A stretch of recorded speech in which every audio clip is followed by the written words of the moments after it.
A primeira coisa que eu acho que esta reunião demonstrou, e queria agradecer ainda mais do que no início a vossa presença, foi como, de facto, do nosso lado nos faz falta termos um Conselho Municipal de Juventude a funcionar. Eu não me vou, obviamente, substituir a vocês na discussão sobre a Associação Académica. Já dei esse meu contributo há mais de 20 anos e já escutei a minha atividade para esse contributo. Agora, obviamente, há aqui um problema de canal de comunicação manifesto entre a Câmara e o conjunto das associações. Agora, gostava de dizer o seguinte: a Câmara não privilegia nenhuma associação em detrimento de outras associações.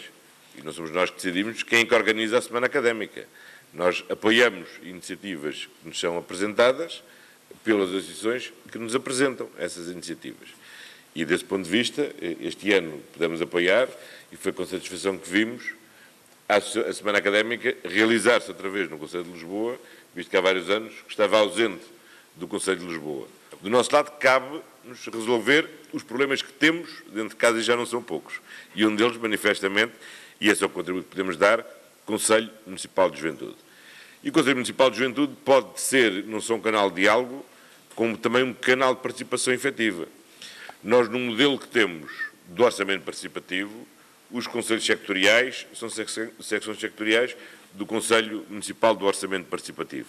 Portanto, essa é também uma forma de fazer participar no orçamento participativo.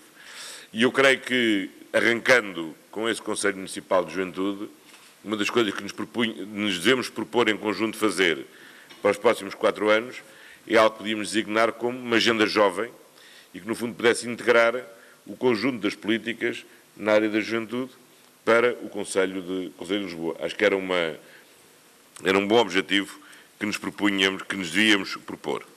Relativamente aos apoios, nós demos um passo importante neste mandato.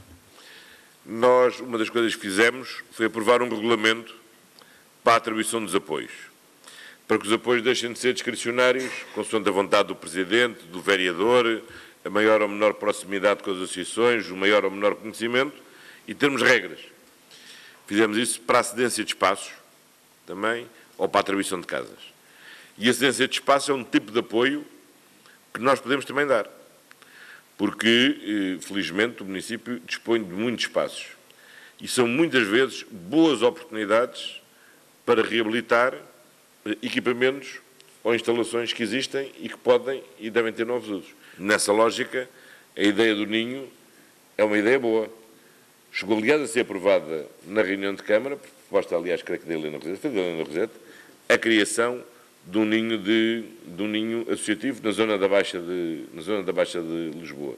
E está andado à procura das boas instalações para acolher esse ninho de associações, que funciona um pouco na lógica da incubadora, não é? Tal como há as incubadoras para a atividade, para o empreendedorismo, pode haver incubadoras para o associativismo, e isso era positivo que assim acontecesse. Há uma outra área que está a ser prevista, é o único regulamento que não conseguimos acabar a tempo neste mandato, que é o novo regulamento das taxas municipais. Há uma prática recorrente de isenções relativamente às iniciativas das coletividades, mas alargámos esse conceito de coletividade a que não sejam só as coletividades chamadas coletividades de cultura e recreio, e que possa abranger outras realidades associativas, designadamente as associações de juventude e as associações de estudantes também, para que isso fique claro relativamente a matérias de isenções de taxas. Quanto a questões específicas que foram colocadas, primeiro, quanto ao polo universitário da ajuda.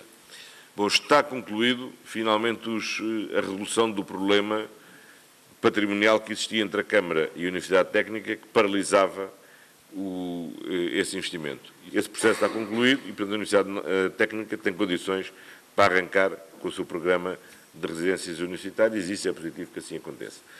Quanto ao campus de Campolide, a questão era bastante mais complexa, mas foi felizmente possível chegarmos ao fim com a aprovação na Câmara do plano pormenor do novo campus de Campolide. Acho que é o primeiro campus a ser construído na cidade de Lisboa com a verdadeira lógica de campo, e que vai permitir concentrar aqui, em toda esta zona, um conjunto de áreas do conhecimento que podem gerar uma oportunidade de sinergia única. Porque vamos ter a economia, vamos ter o direito, vamos ter todas as ciências sociais e vai permitir esse plano pormenor resolver os dramas de circulação em toda esta área. Porque, de facto, o sistema de circulação que atualmente dispomos aqui, seja pelo Estevão Pinto, seja pelo acesso pelo Bairro Azul, é obviamente um acesso extremamente deficitário, não é? E com pouca capacidade. E isso vai mudar radicalmente relativamente ao programa da mobilidade, que foi a primeira questão e questão comum. Primeiro, bicicletas de uso partilhado. Nós temos um programa, arrancámos com um programa de bicicletas de uso partilhado, que teve muita dificuldade em passar na Câmara, que não passou na Assembleia Municipal e que foi preciso reinventar para poder ser lançado sem ter de passar pela Assembleia Municipal. O concurso teve atrasos por causa disto tudo, portanto, atrasos políticos, mais do que outros. Está finalmente na fase final do concurso. E a bicicleta de uso partilhado tem essa enorme vantagem. É que permite ser um veículo complementar da rede de transportes. Portanto, uma pessoa pode chegar de metro, monta-se na bicicleta e anda.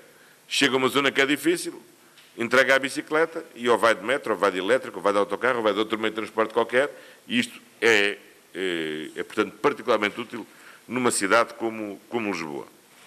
Portanto, estamos na fase final e tenho a certeza que em 2010, haja que houver, vamos ter finalmente uma rede de bicicletas de uso partilhado na cidade de Lisboa.